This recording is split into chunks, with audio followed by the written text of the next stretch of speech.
Começa agora Vozes do Palco.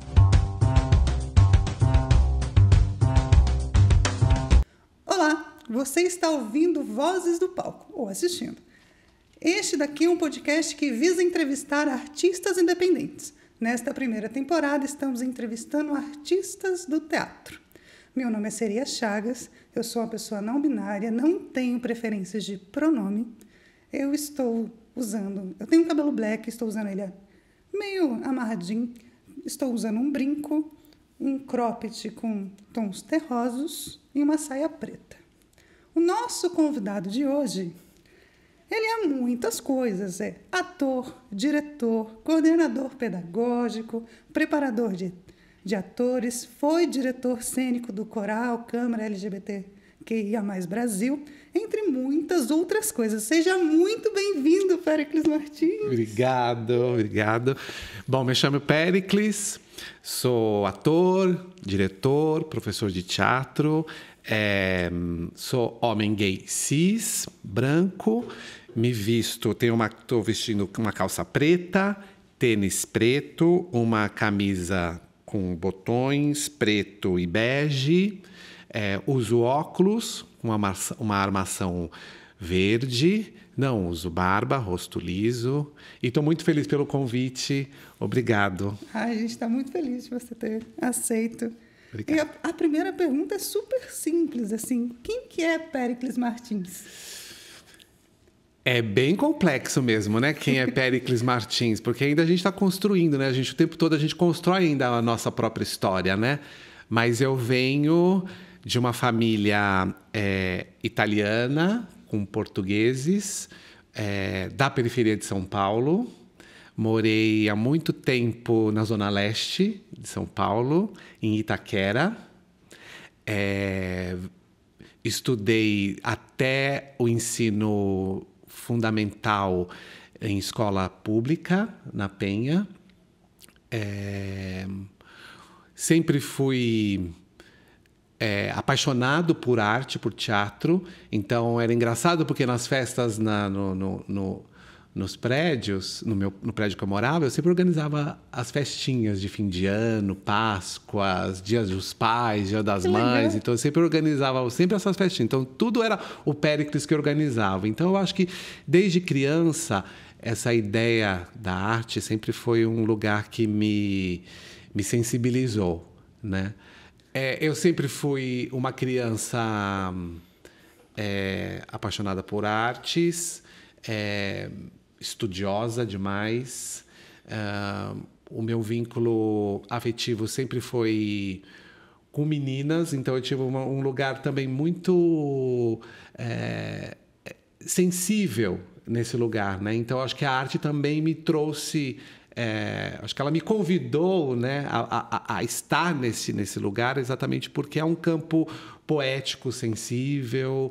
Passei por muitos perrengues, né, exatamente por ser uma criança gay e afeminado. Então, eu sofri bastante isso no colégio e eu acho que o teatro me ajudou muito nesse lugar do empoderamento, de me aceitar também, de expor os meus desejos, as minhas questões através da arte. Não que a arte ele é um lugar terapêutico. Ele me possibilitou ser um processo também de terapia mesmo, sabe? Assim, então, eu nunca me vi num outro lugar que não fosse a arte. E, especificamente, o teatro, que é o que eu sempre sou apaixonado. Que legal isso. Durante a minha pesquisa, né, para fazer o roteiro, eu vi que você, no mundo artístico, você fez muitas coisas dentro do teatro, né? Uhum. Você fez técnico, bacharel, pós-graduação, mestrado. Tudo do teatro você fez, né? E qual que foi o seu primeiro contato assim, com o teatro e como que foi essa estrada? Uhum. Eu acho que o meu primeiro contato foi exatamente no prédio, né? Então, na organização das festas, de fim de ano, Dia das Mães, Dia dos Pais, Páscoa. Então, eu sempre organizava... Eu era o menino que organizava as festas do prédio. Então, assim, além de... Eu coreografava as crianças.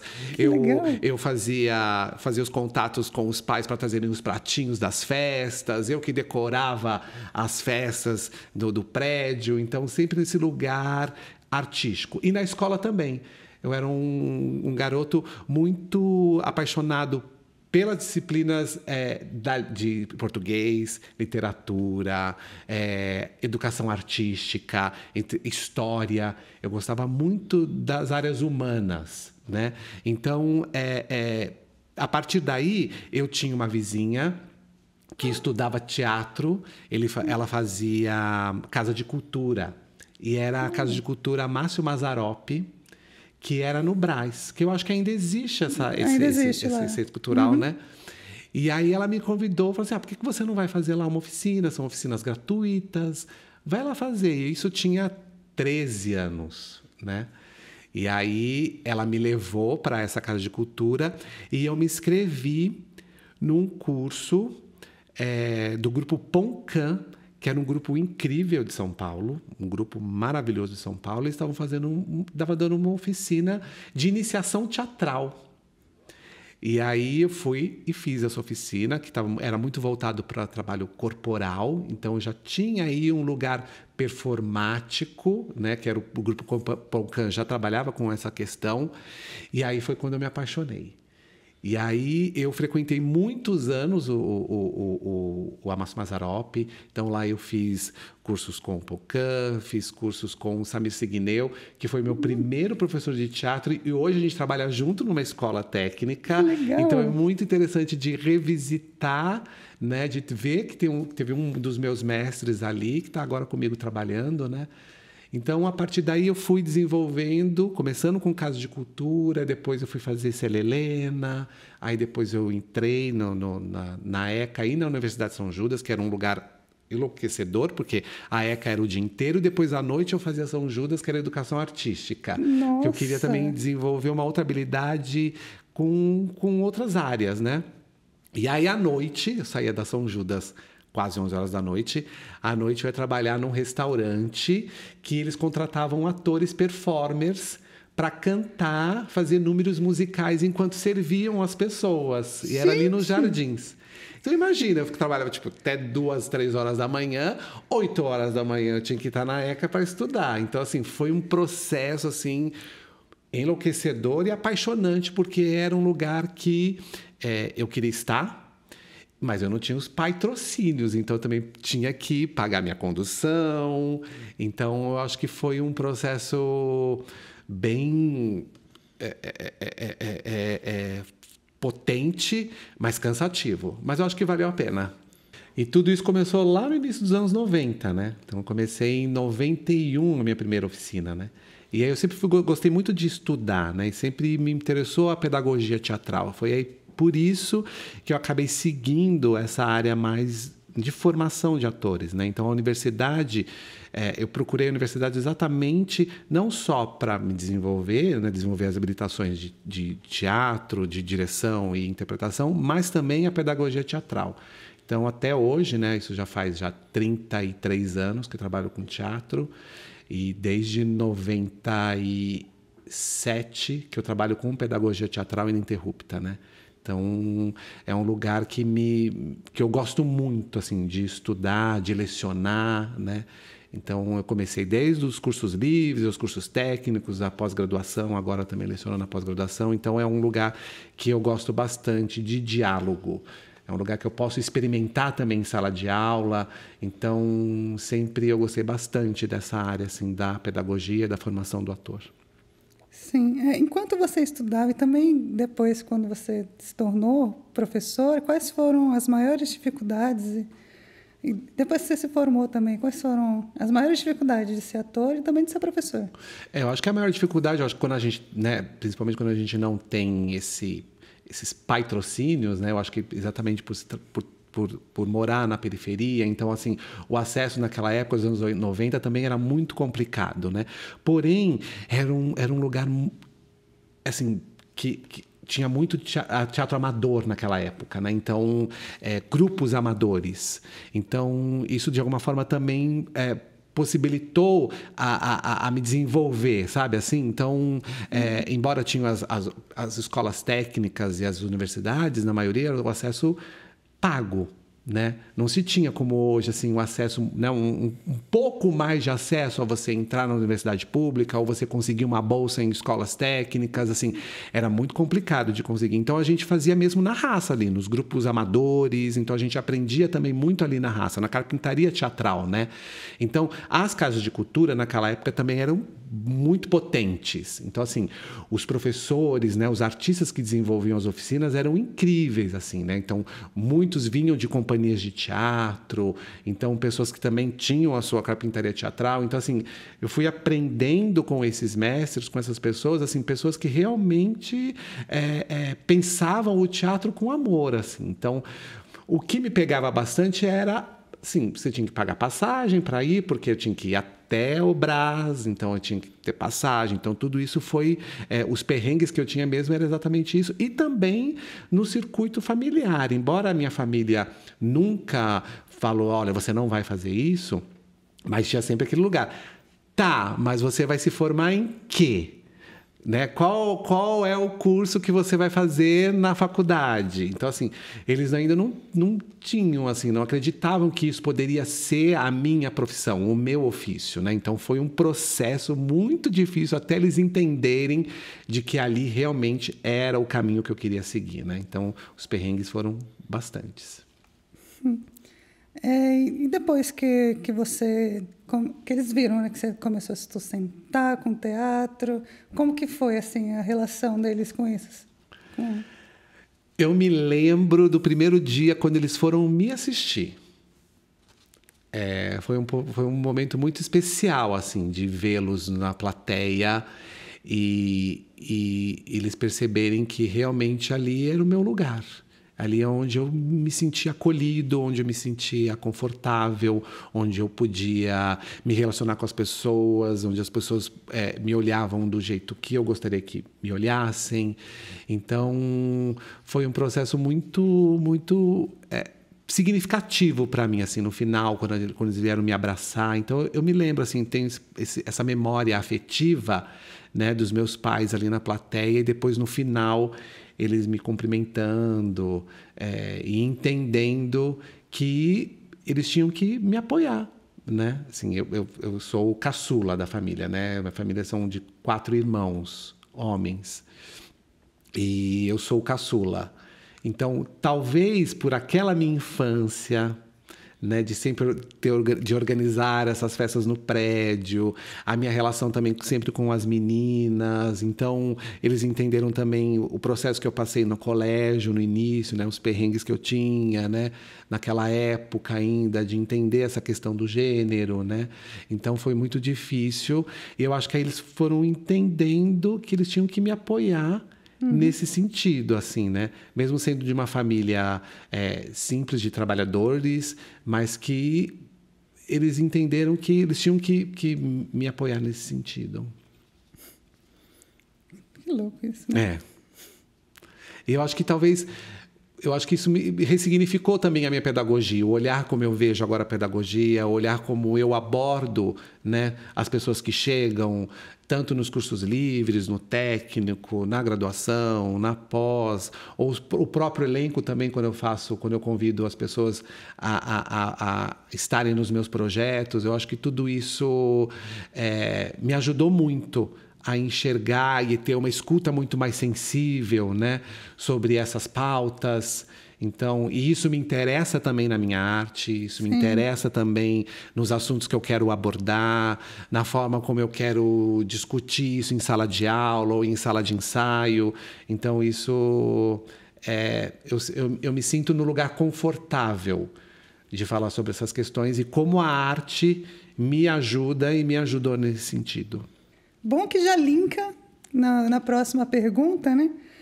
Imagino que dentro do teatro foi um lugar que você se sentiu acolhido, seguro, mas que também dentro dele você deve ter passado por algumas situações de homofobia. Nesses 30 anos de carreira, o que você acha que mudou nas questões de gênero, raça e diversidade dentro do teatro, com os atores e dentro das instituições acadêmicas?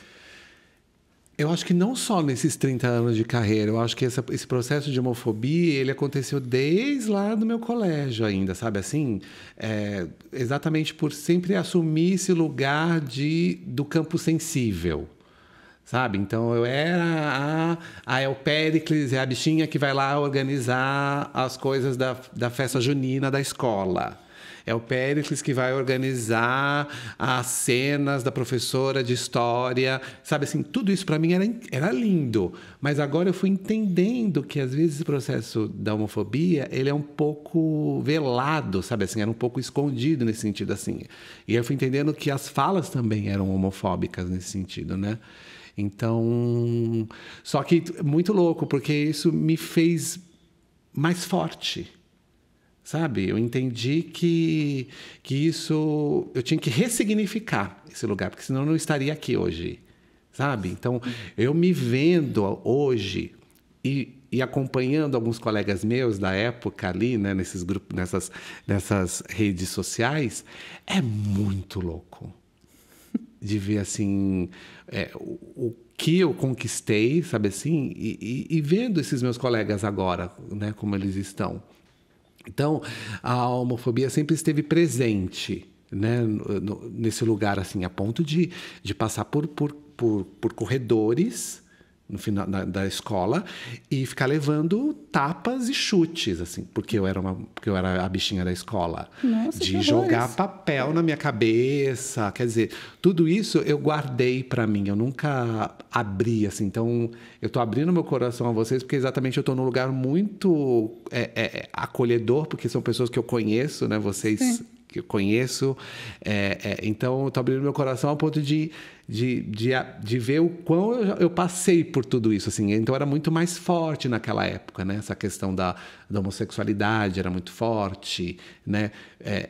Dessa questão do ser afeminado era muito forte. Então passei por perrengues nesse sentido, assim, né?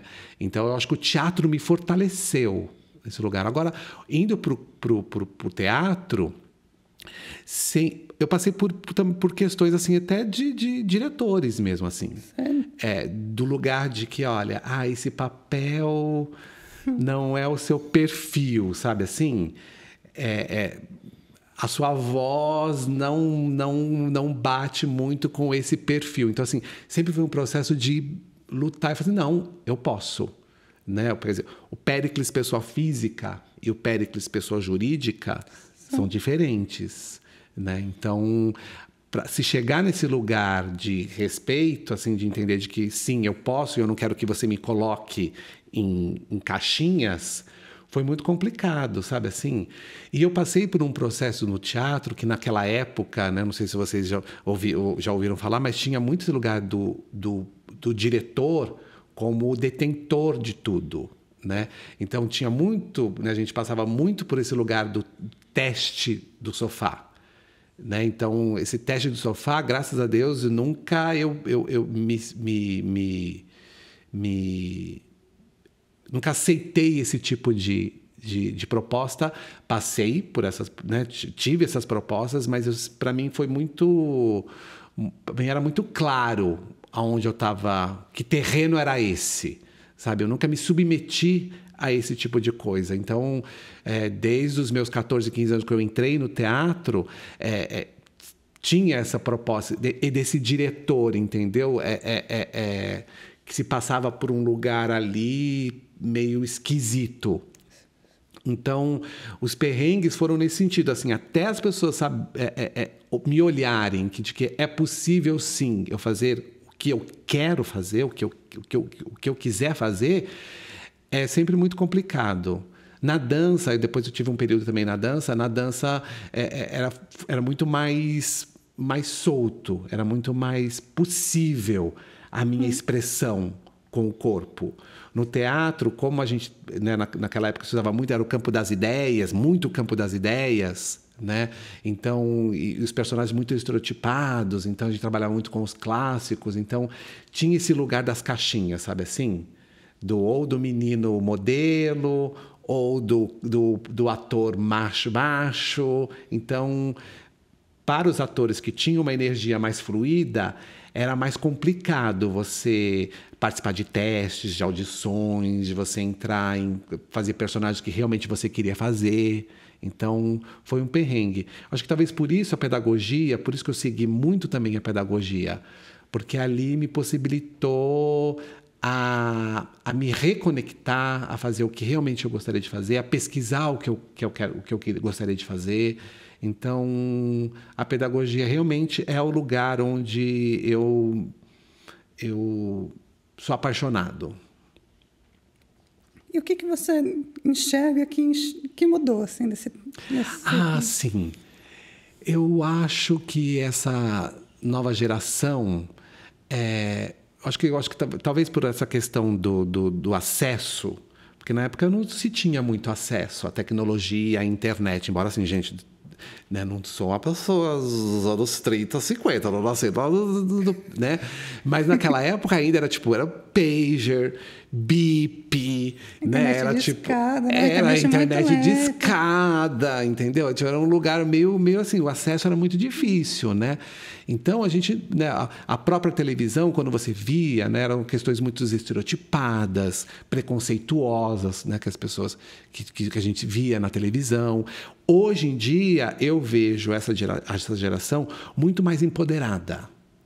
Eu gosto, assim. É claro que é um trabalho de formiguinha. Sim. É uma formiguinha, né? Mas eu vejo um lugar ali de aceitação que eu aprendo muito mais. Sabe, assim? A gente teve uma experiência no vocacional e foi muito interessante de ver, assim, esse lugar das pessoas se aceitarem mais, né? O acesso a temas que antigamente eram mais camufladas, hoje não, hoje são mais escancaradas, onde as pessoas elas conseguem ter uma escuta mais sensível. Não que agora estamos vivendo no mundo da Alice, tudo lindo e maravilhoso, muito pelo contrário, mas que tem sim um lugar mais de escuta, isso eu percebo.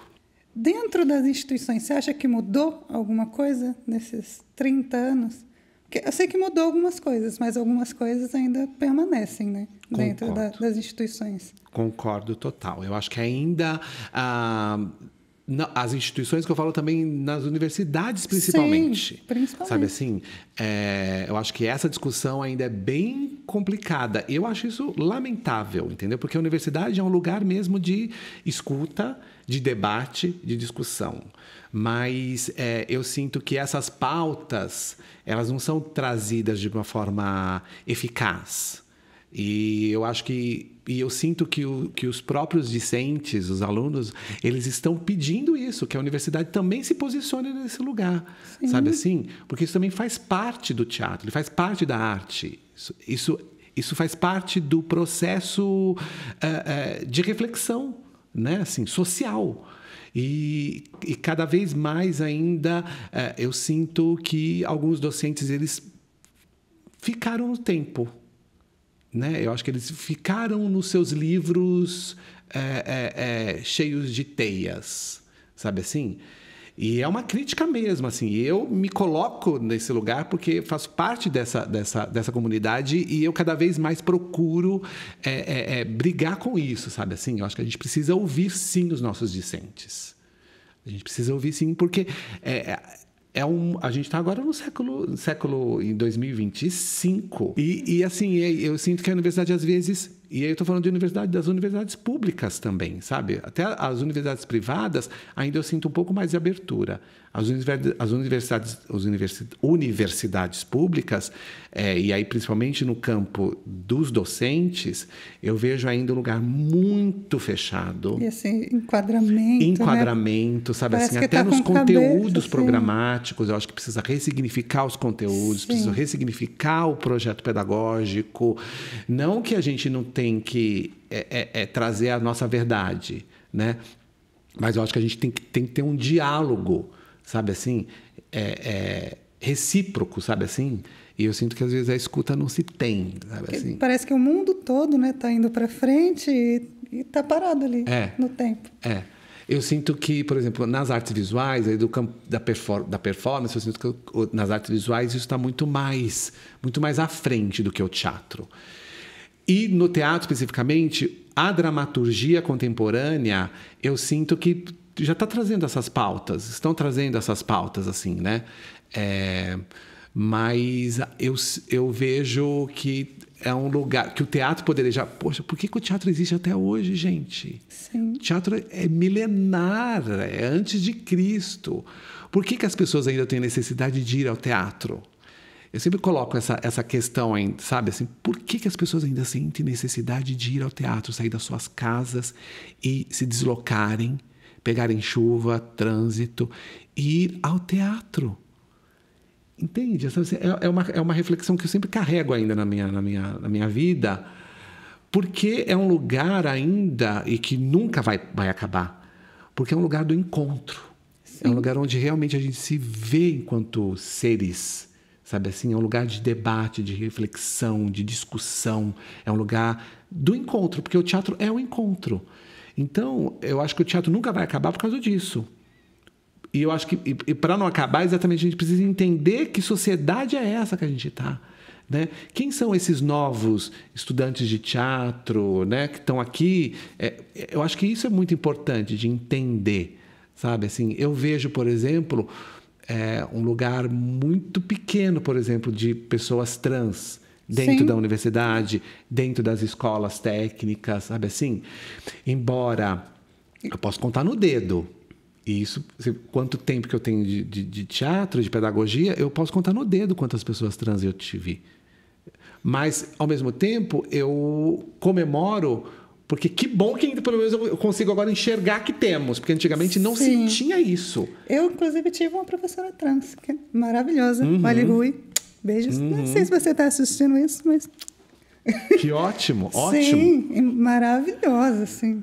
Mas é muito complicado isso. Talvez também pela aceitação. Acho que também as pessoas trans estão se aceitando mais, estão querendo colocar mais a cara a tapa.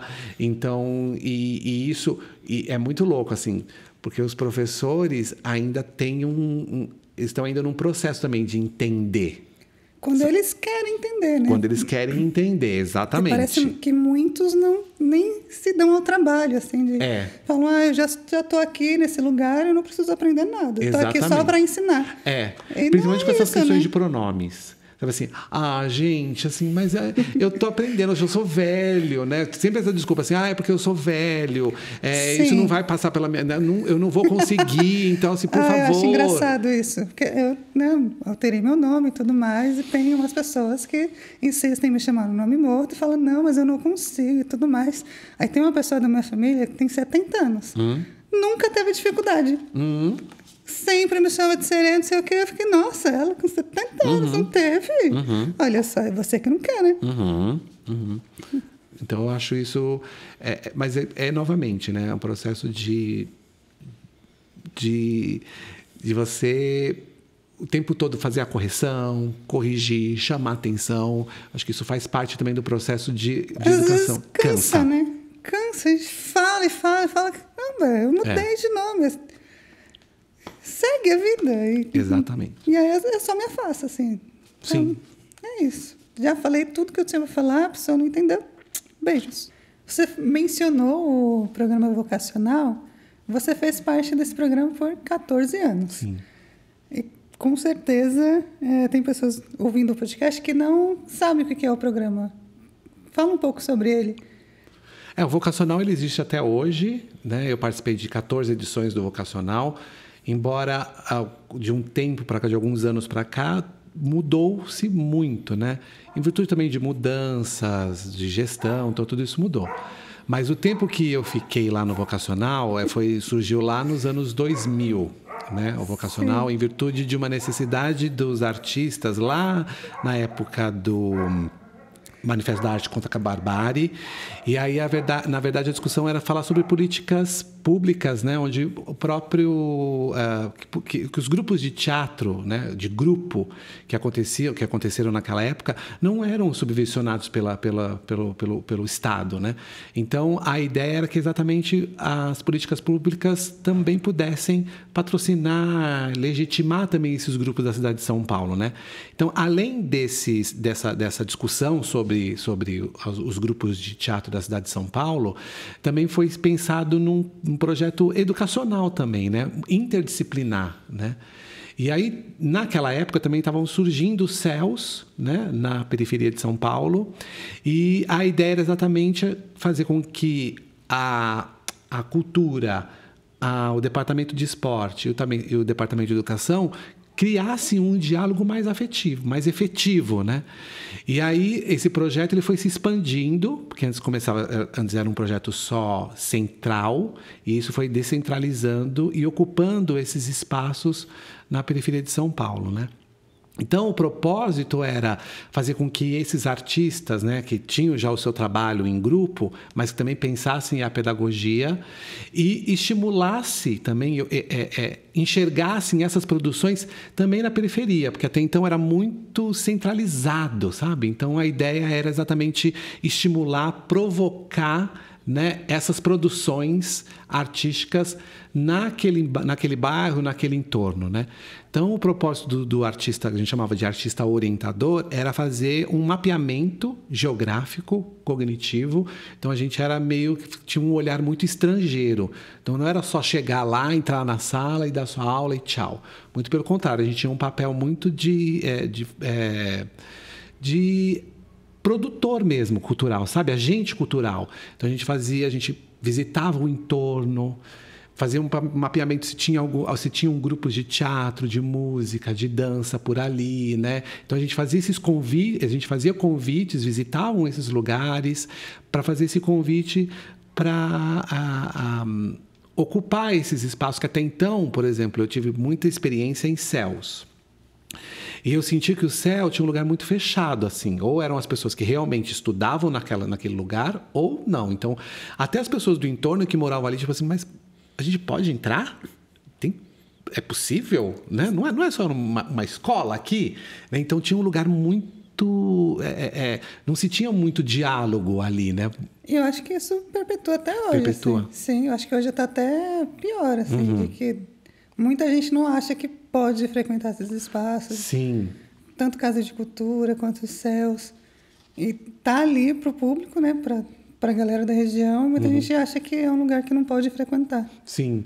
E eu acho que o vocacional ele veio para isso, assim, para entender assim, olha, é um espaço que você sim pode ocupar, né? Então, no começo, o vocacional só tinha a linguagem de teatro. Depois, com o tempo, com o passar dos anos, as linguagens elas foram, né, aparecendo. Então, agora a gente tem vocacional dança, vocacional teatro, música, literatura, artes visuais. Eu não sei como que está agora, não sei se você sabe, mas eu não sei como que está agora se essas linguagens ainda continuam ali nos CELs, ótimo. Mas várias linguagens ainda continuam, as várias linguagens, ou às vezes só tem aqui o teatro. Normalmente é pingada, assim, vamos colocar só artes visuais aqui. Aqui tem artes visuais, no outro vai ser teatro. Aí sim. Fica pingando, assim. Sim. Mas é raro algum espaço que tem mais de um. Então é um projeto, é um projeto educacional artístico, pedagógico muito potente, que surgiu também de uma visão acadêmica. A Maria Lúcia Pupo, né, a professora Maria Lúcia Pupo, nos ajudou muito nessa escrita pedagógica, nesse pensamento filosófico de uma educação muito mais plural, né? Então, os artistas que também estavam nesse projeto também tinham que ter esse olhar mais plural, né? Então foi um período que eu tive que foi muito feliz porque eu pude conhecer São Paulo inteiro. Então eu fui artista orientador da região sul, região central, região norte, região leste, né? Então, nós também transitávamos entre os equipamentos, né? Dependendo do processo seletivo, né? Então, das escolhas das regiões. Então, os artistas orientadores, eles não ficavam só num único equipamento até o final. Então, a gente transitava, né? Embora a gente criava um vínculo afetivo, né? Com os vocacionados, então era muito difícil de quebrar esse cordão umbilical, né? E além do projeto vocacional, existia um projeto chamado Formação de Público, que era interessantíssimo também, porque nós, os artistas, visitavam as escolas do entorno. Então, a Secretaria de Cultura contratava peças de teatro. Essas peças de teatro iam até os teatros dos céus. E aí a gente fazia um trabalho de formação com os alunos e os professores.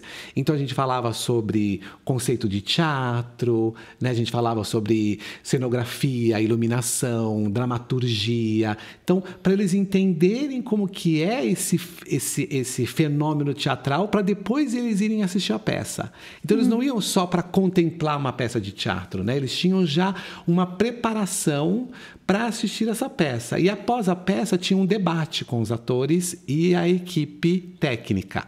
Então tinha uma mediação. Então esse artista, ele, além de fazer esse trabalho na escola, ele fazia depois a mediação entre a plateia, essa escola ou as escolas, e os artistas, os atores. Então era muito legal assim, as perguntas que surgiam, né? E isso também para os artistas era muito legal, porque não tinha um lugar tipo, ó, vamos sair daqui, vamos lá para o centro. Não.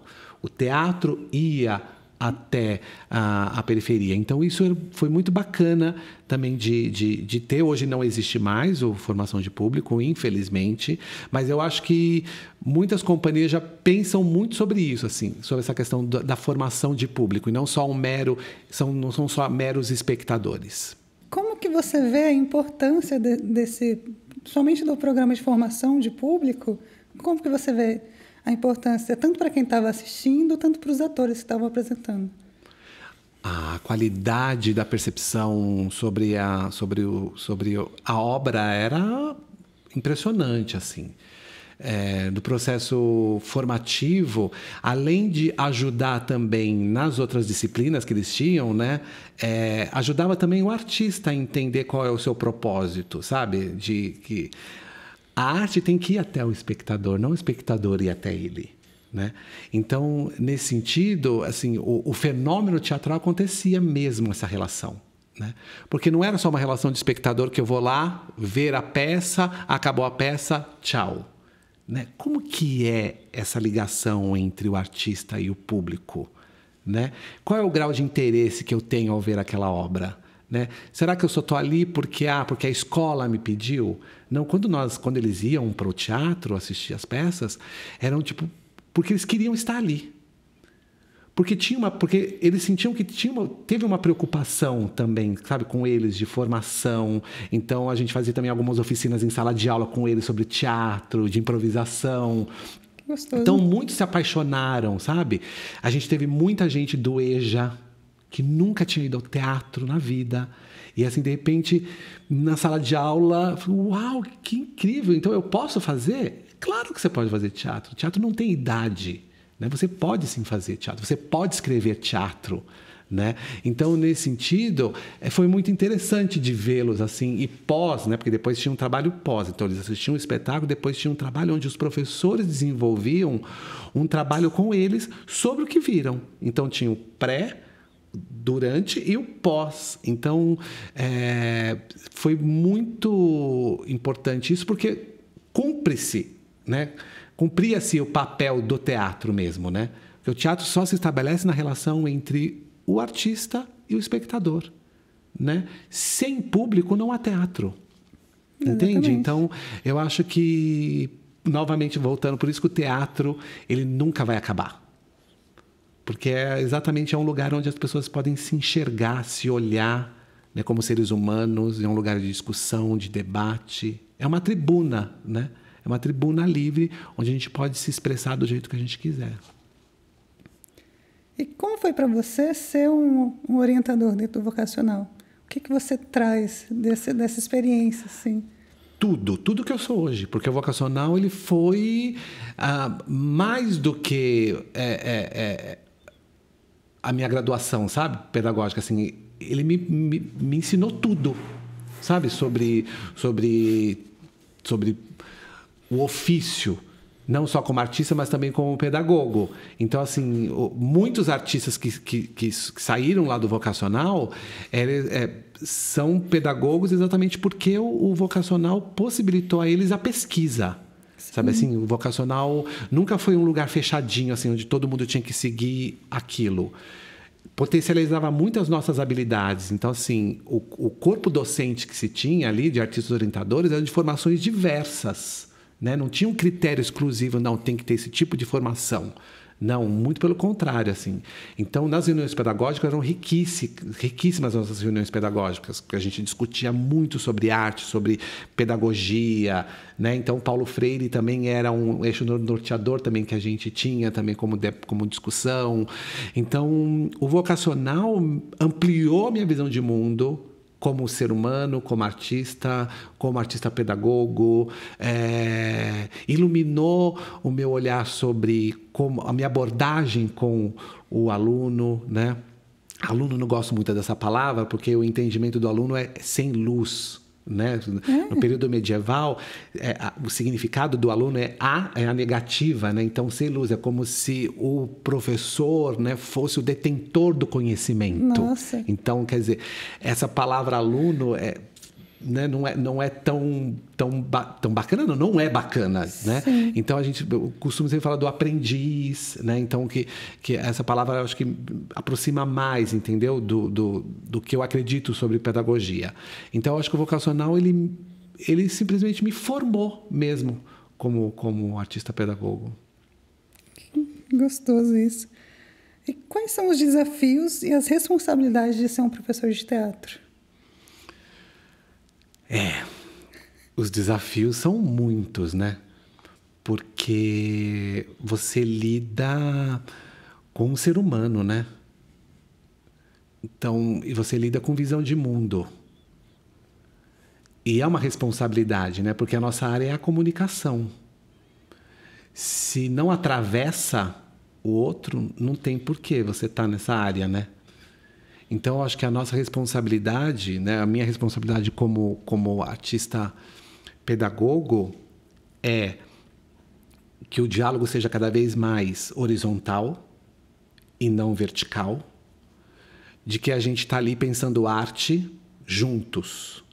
Eu acho que esse lugar do coletivo, que é uma experiência que, né, eu venho do teatro de grupo, né? Eu não venho do teatro de bater na porta e querer um trabalho, né? E tchau.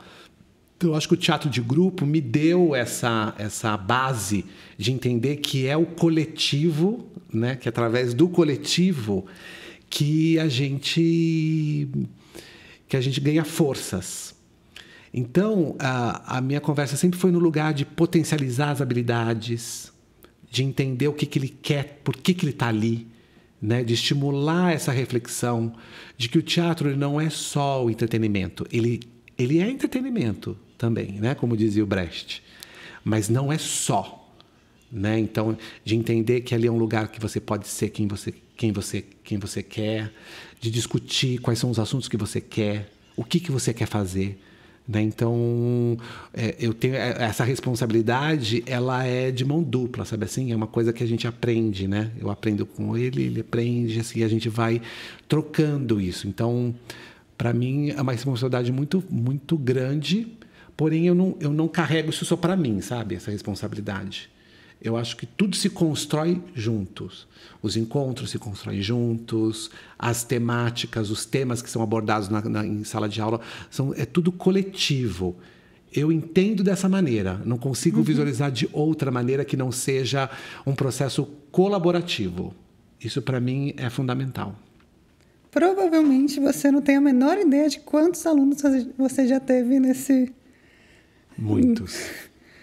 E como que é para você ver essa galera seguindo na arte, ganhando seu pão e estando na luta aí dentro do teatro? Eu acho maravilhoso.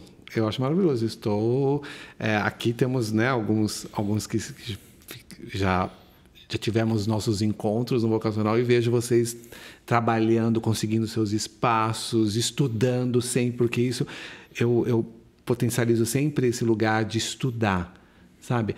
Não há necessidade de fazer uma escola ou fazer uma universidade. Isso não legitima o artista. Estudar, sim, sabe? Ler, ficar antenado às coisas, sabe? Saber a sua responsabilidade social, artística, isso é fundamental. A escola, ela te instrumentaliza, né? Mas ela não te legitima ser artista. Ser artista é muito além de um diploma. Com certeza. É muito além de um numerinho de DRT. Com toda certeza. Então, isso é fundamental. Então, eu acho que fico muito feliz. Eu tenho muitos que passaram pelo vocacional, passaram também por outros lugares, que estão conseguindo seus espaços.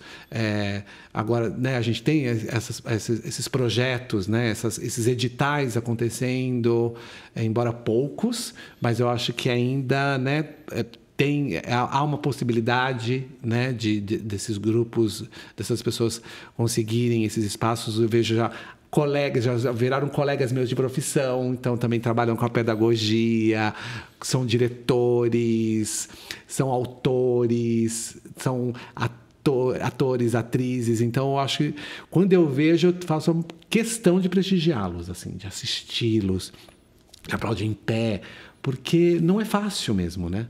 Aqui no Brasil não é fácil viver de arte, né? Então, quando eu vejo que uma sementinha, pelo menos uma partezinha minha ali foi germinado, para mim é maravilhoso de ver, assim. Então, eu fico muito feliz e pela consciência mesmo que ele teve, sabe, assim, da pessoa. Sim. Porque isso é muito importante, assim, né? A consciência, o porquê, né? E não pela glamorização do que é fazer teatro, ou ser ator, ou ser atriz, né? Mas o seu propósito social, né? Isso é fundamental. Então, eu fico muito feliz. Nossa, arrasou! E a sereia é uma delas, viu? Fui um dos orientados por ele. A Ellen também, que faz parte da... Sim, maravilhosa. E vários outros conhecidos. Sim. E a gente teve o privilégio de ter... Você foi o meu primeiro contato com o teatro. Que bom. Aqui. Não, recíproco é a mesma. E que bom que a gente está aqui junto agora nesse novo, Sim, né? nesse nova novo história, projeto. nesse novo projeto. É lindo. É gostoso. Foi muito bom. Quando você aceitou, assim, a gente... Enfim, continuando, né? Desde sempre o teatro tem esse papel social e político que é imenso, né? Sim. Que tem esse papel transformador de coletivos, que leva ao público questões do seu tempo, né? Para você, qual que é a responsabilidade social do teatro e do ator?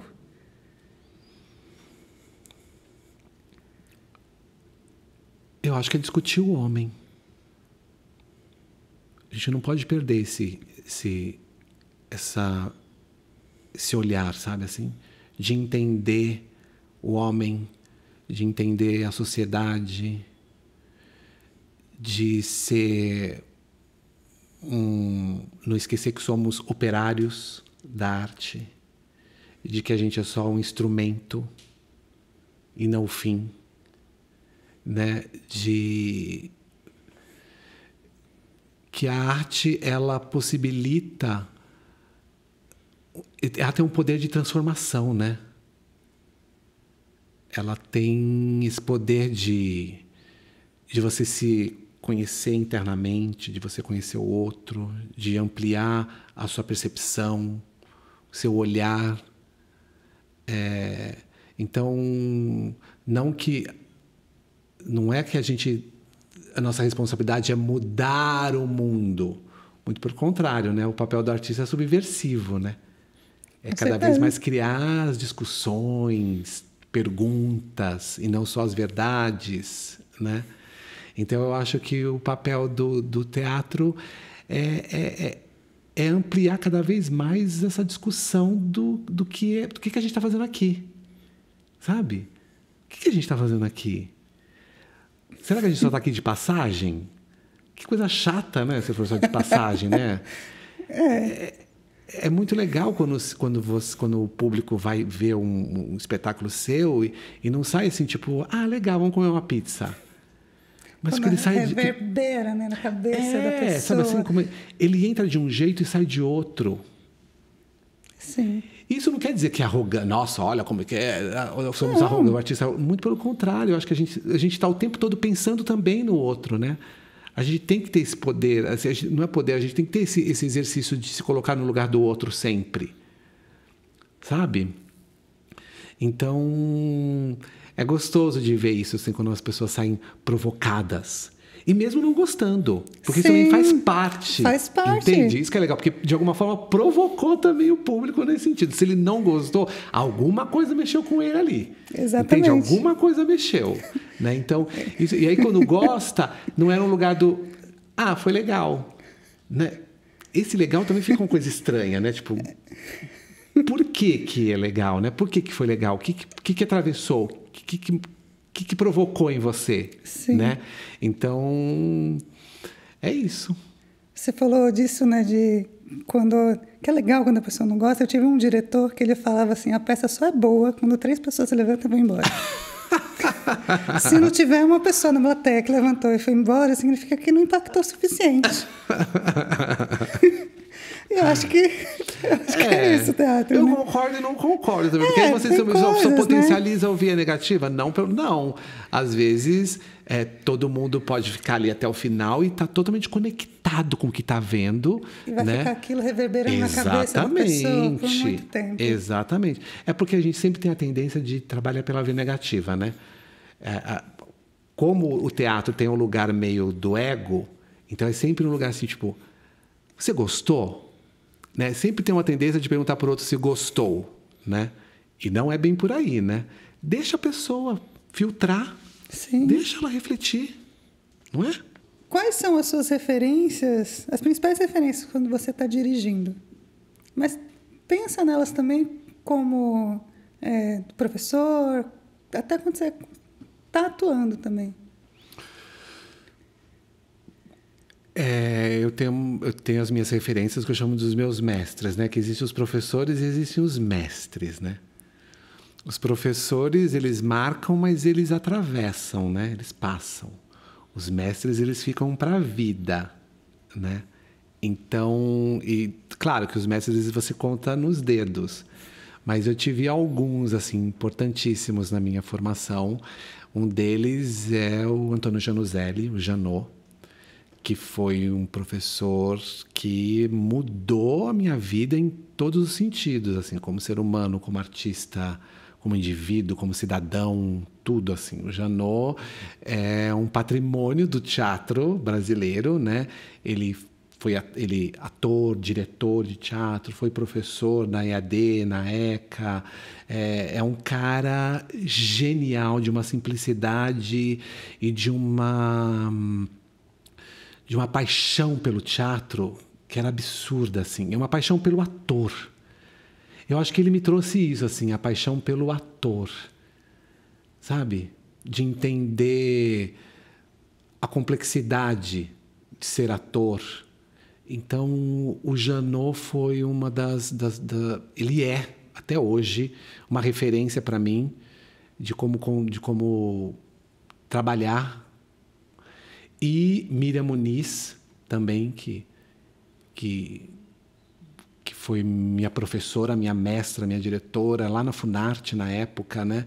Que ela tinha um curso lá na Funarte. E que todos eles, assim, é curioso isso, porque são atores, são atrizes, diretores, mas que também são pedagogos teatrais. Isso foi um processo que, na minha trajetória, sempre teve, assim, essa curiosidade, sempre trabalhar com pessoas que, de alguma forma, pensavam o ator no processo formativo.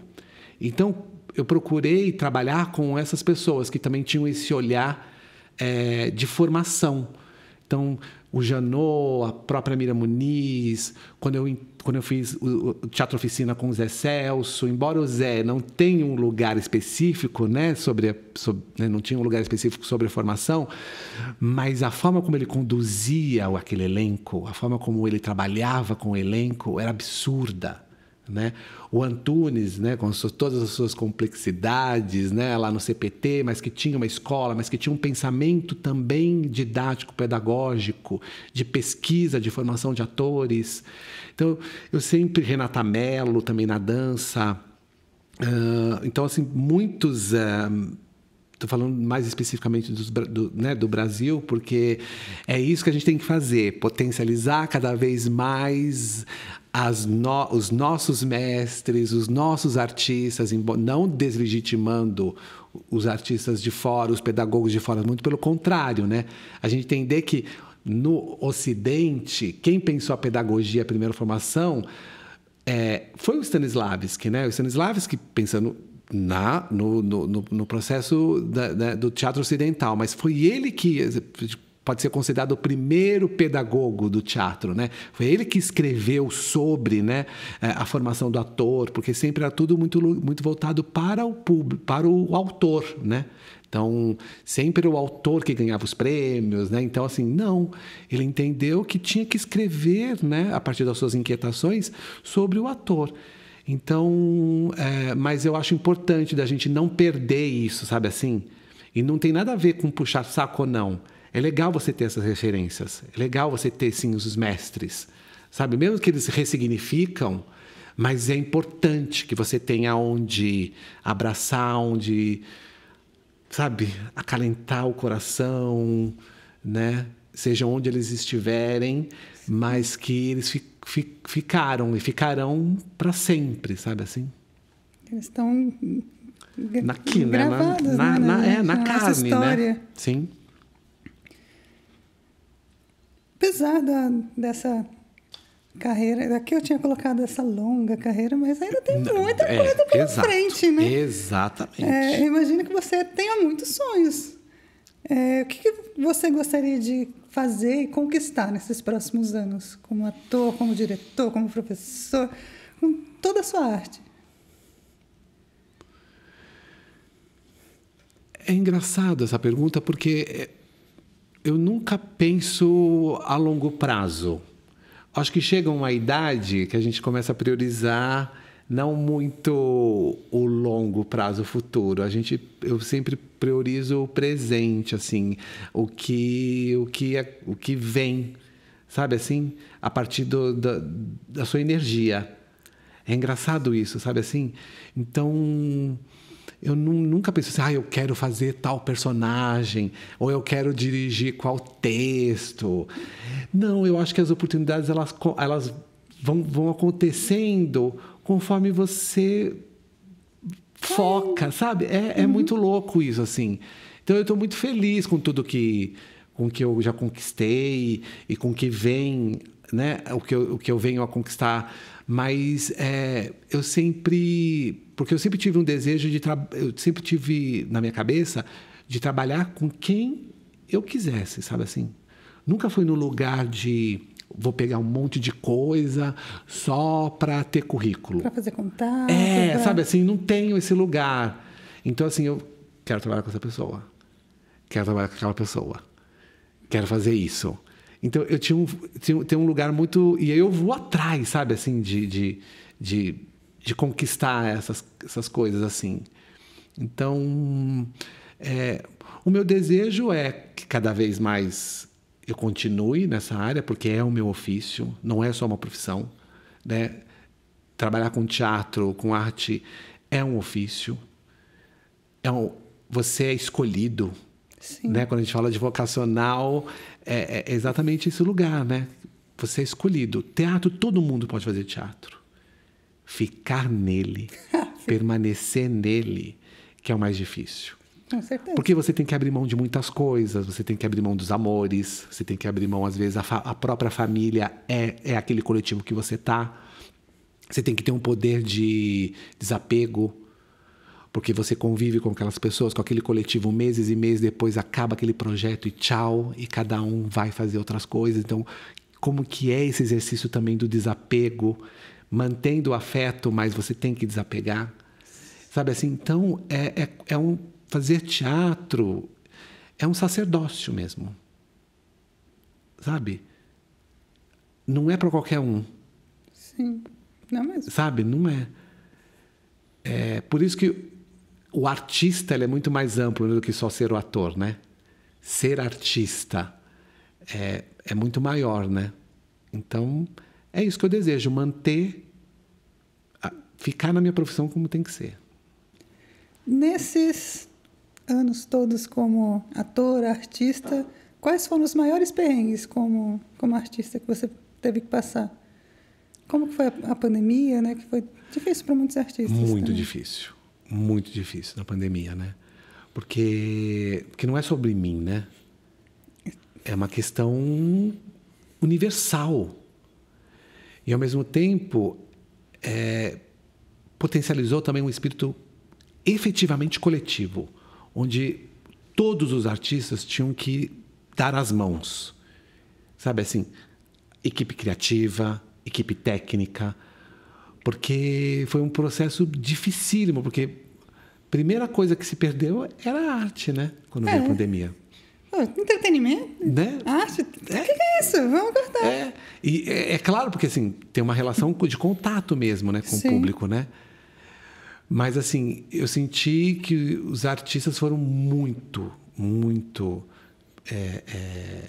prejudicados nesse sentido, né? Porque muitos com família, filhos, né?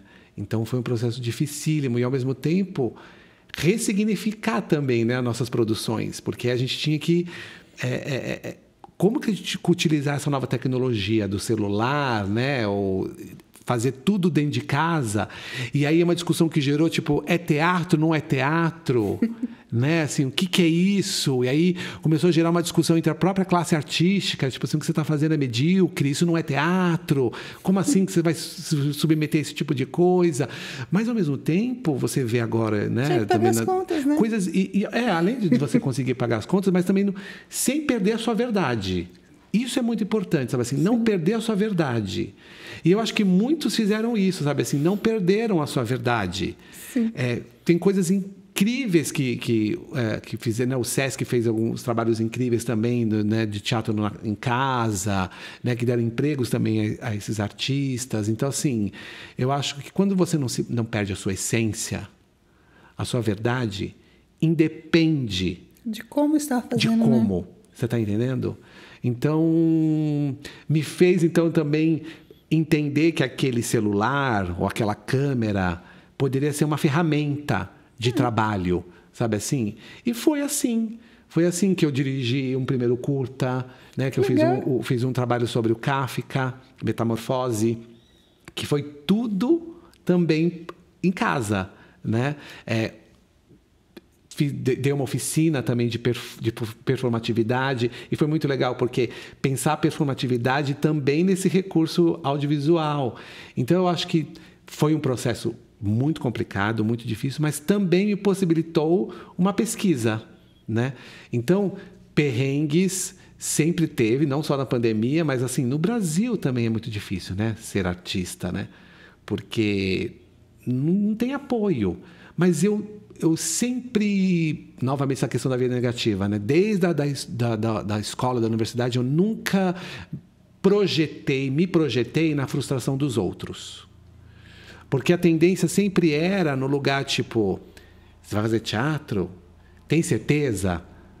Não, é horrível. Não faça teatro. E, às vezes, as próprias pessoas que fazem teatro, né? Ela tem um discurso negativo, assim, de você não fazer.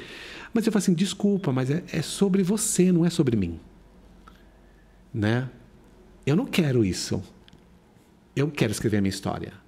Então, eu sempre coloquei num lugar de não ir pela via negativa, de que assim, não, é a sua história. Eu quero escrever a minha história.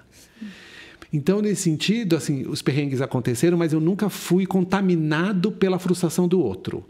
E eu sempre peço isso aos meus alunos também, não sejam contaminados pelo discurso do outro. Escreva a sua história.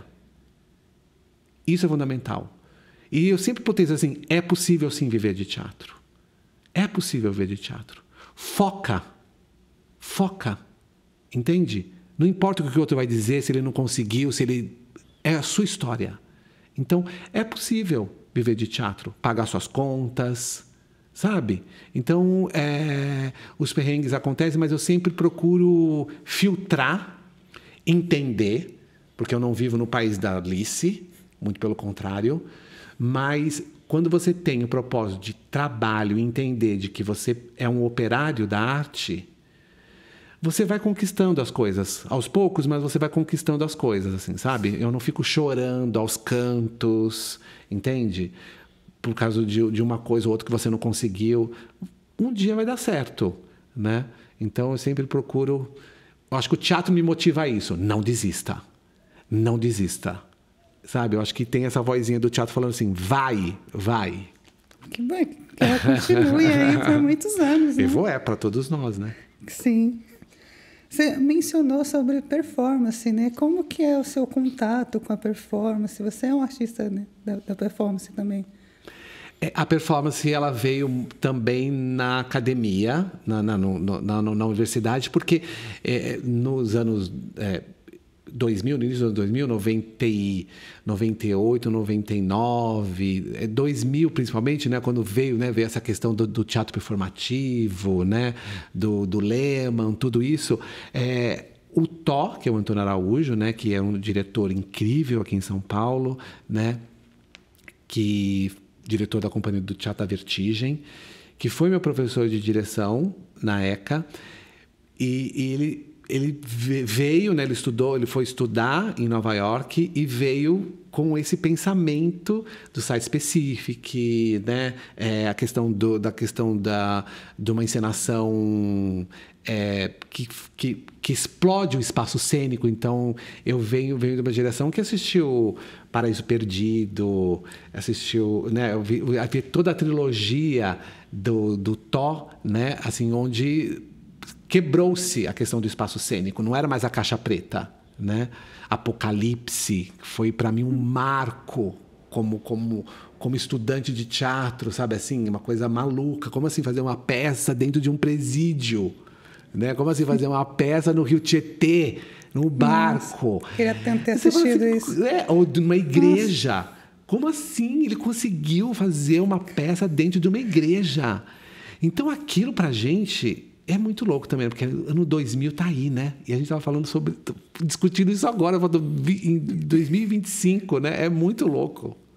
Vamos lá. Dentro da performance, eu acho que também do teatro, assim, quais foram os espetáculos que mais te marcaram? Acho que só voltando um pouquinho a essa questão da performance, da pergunta da performance, eu acho que a performance, eu gosto muito da linguagem da performance, porque a performance, ela te possibilita novamente a resgatar essa questão interdisciplinar, né? Você pode juntar o teatro, a dança, a música, as artes visuais, e isso sempre foi um objeto de estudo meu, sempre. Eu nunca coloquei nas caixinhas o que é do teatro, o que é da música, o que é da dança, sabe?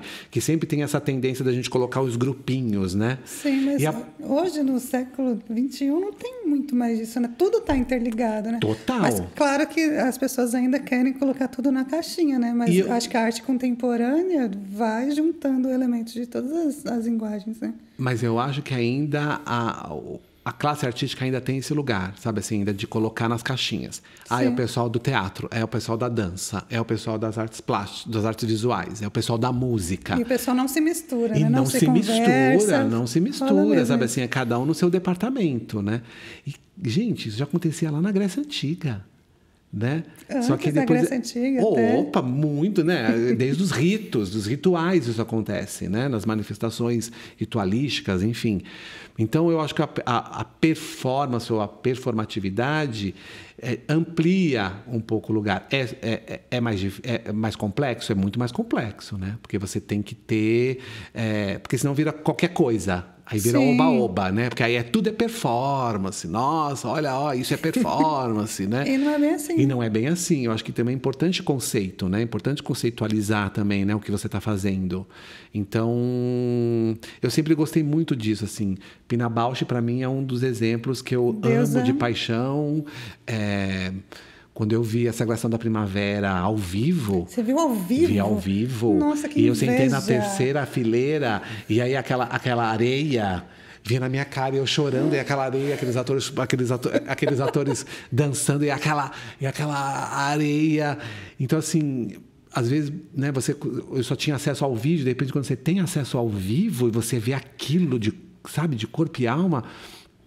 É muito louco, assim, de ver o próprio... Né, agora trazendo algumas referências internacionais, o próprio Bob Wilson também é uma referência para mim do ponto de vista plástico, do ponto de vista cênico, sabe? Do ponto de vista da encenação. Eu gosto disso. Eu gosto do palco quando você tem também um conceito de encenação. É importante que tenha o trabalho do ator. É importante. Mas eu gosto dessa plasticidade. Eu gosto disso, sabe? Assim, eu gosto também de ver o trabalho do diretor, né? Não que ele tem que aparecer, mas você identifica que tem um trabalho de um encenador ali. Tem né? assinatura ali, né? Tem uma assinatura. Um e você vê que tem alguns né? diretores que já têm essa assinatura, né? Você fala assim, isso daqui é Bob, isso daqui é Antunes, isso daqui é Cantor, né? Então, você tem um lugar ali que você consegue identificar uma assinatura. Eu gosto disso, assim, dessa plasticidade. E a performance, principalmente o teatro performativo, me trouxe isso, assim. Então, toda a minha pesquisa, o trabalho que eu faço...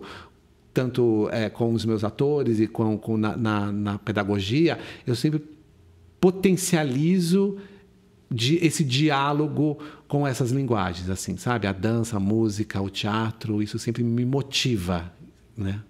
E estamos chegando na última pergunta. Puxa. Nossa. Caramba. Eu nem vi o tempo passando. Também não. Nossa, podia Foi ficar aqui há delicioso. 3 dias. Assim.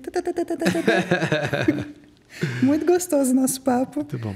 E eu gosto de finalizar sempre perguntando qual que é o conselho que você dá para quem está pensando em estudar teatro, para quem está começando ou para quem acabou de se formar. Quais conselhos você dá para essas pessoas? Desista. Mentira. Esse conselho já teve do desista, mas eu também concordo com isso, assim, sabe? Porque ainda tem um lugar, e eu vejo muito isso, assim, que as pessoas procuram o teatro, né? E muito nesse lugar do tal DRT, sabe? Sim. E isso me entristece. Porque sempre nos primeiros dias eu procuro sempre fazer uma conversa, um bate-papo, né? Por que você está fazendo aqui? Quais são os seus objetivos? E sempre esse lugar de, eu preciso do meu DRT. Eu quero ter o DRT. Aí você fala assim, caramba, né? Tanta gente bacana que às vezes não tem acesso ao estudo, não tem acesso à formação, que Sim. gostaria de estar aqui, gente talentosíssima, incrível, que poderia estar aqui. Não tem essa possibilidade, ainda não teve essa possibilidade, aí de repente uma pessoa que quer só ter o DRT está aqui e acha que é qualquer coisa. E eu que estudei anos e anos, assim, tipo... Quando você fala assim, uma graduação são 4 anos, quê? Não, eu já sou muito velho para isso, né? Ou 1 ano de curso técnico, 1 ano e meio... ainda é muita coisa, mas assim, é mais rápido, sabe? Assim, as pessoas estão nesse imediatismo... E aí você fala assim, a pessoa procurou teatro, a pessoa quer se profissionalizar e acha que tem que estudar 1 ano e meio, e acha que 1 ano e meio é muito louco essa questão, sabe assim? Então, o que eu aconselho é exatamente assim, é isso que você quer? É isso que você quer de fato? Se é uma coisa que você quer de fato, ok. Porque eu volto novamente àquilo, o teatro é um sacerdócio. Você é escolhido. Entende? A nossa profissão não se resume a um número. Muito pelo contrário. É um estado. Ser ator, ser atriz. Às vezes é na coxia que você fala assim... sabe assim, que você sente ser ator, você sente ser atriz, Sim. você sente ser artista. sabe? É um lugar do sentir. Não é uma condição de um papel ou de um número, sabe? Então, é muito subjetivo e é muito pessoal, né? No meu caso, eu aconselho sempre esse lugar assim: estude, leia, amplie o seu olhar, observe. O artista tem que observar 24 horas, sabe? Se conecta com o todo. Sensibiliza a escuta, sabe? Você tem que ter paciência. Você tem que gostar do outro. Você tem que gostar de se relacionar com o outro. Né? O teatro é isso, é esse contato. Mesmo no monólogo, tem uma equipe por trás aqui, fazendo isso. Então, é uma equipe que faz. Tem a bilheteria, tem o camareiro, tem o produtor. Você nunca vai fazer sozinho teatro. Então, você tem que gostar de gente. Você tem que gostar de ouvir histórias, de contar histórias. Isso, para mim, é fundamental, assim, quando você escolhe essa profissão, sabe? Só a gente, né? É engraçado, assim, só o Péricles parece que não é o suficiente. Eu preciso de outras histórias, eu preciso me relacionar com outras pessoas, eu preciso do toque, eu preciso do olhar, eu preciso me desnudar, eu preciso mostrar a minha vulnerabilidade. Entende? Você precisa ter esse exercício de se desnudar, de mostrar a sua vulnerabilidade. Errar sempre, sabe? Errar, não querer só acertar. Erre cada vez mais, que aí é dessa forma que a gente vai aprendendo, né? Acho que é isso. Estamos chegando ao fim de mais um episódio. Muito obrigada, Péricles. Obrigado a vocês. Muito bom te receber. Já faz seu jabá. Fala as suas redes sociais. Se você tiver com alguma peça em cartaz ou que for estrear, já fala para o povo ir assistir também. Fala os lugares onde você dá aula. Convida a pessoa para se inscrever, para também te conhecer e ter o privilégio de te ter como professor. É isso. Bom, minhas redes sociais é Péricles Martins Ator no Instagram, que eu acho que é o único. Tem o Péricles Martins também no Facebook, mas eu utilizo mais o Instagram. No momento eu estou na sala de ensaio, estou dirigindo, né? Agora começamos a sala de ensaio, terminamos o ensaio de mesa, A Vida Como Ela É, do Nelson Rodrigues. Então a gente está num processo agora sobre Nelson, A Vida Como Ela É, que estreia no final do semestre. Então a gente entramos agora na sala de ensaio. E dou aula, né, em vários lugares aqui em São Paulo.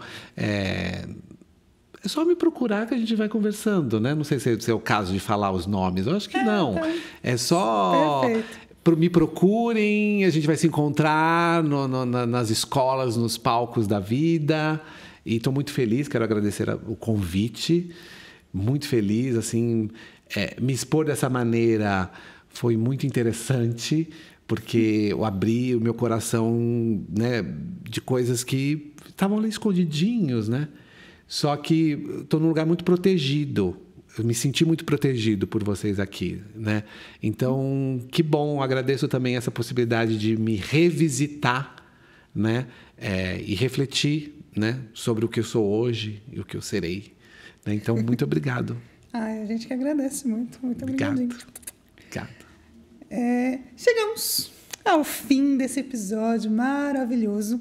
Se você estiver no YouTube, aproveita, vai lá, aperta o botão do like, se inscreve no nosso canal, vai lá nas nossas redes, todas estão com Vozes do Palco, no X, antigo Twitter, no Instagram, estamos no TikTok, estamos em tudo.